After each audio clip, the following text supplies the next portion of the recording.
ছেলেটি পথ হারিয়ে জঙ্গলের মধ্যে প্রবেশ করলো।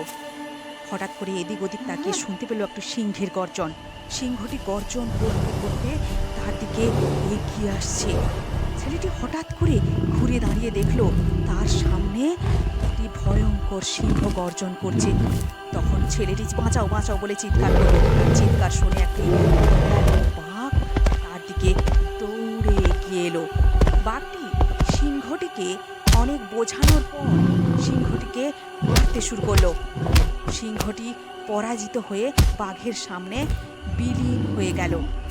সিংহটি পরাজিত হয়েছে দেখে বাঘটি খুব আনন্দিত হলো এবং ছেলেটিকে এই উপদেশ দিল যে কখনো একা একা বনের মধ্যে প্রবেশ করবে না।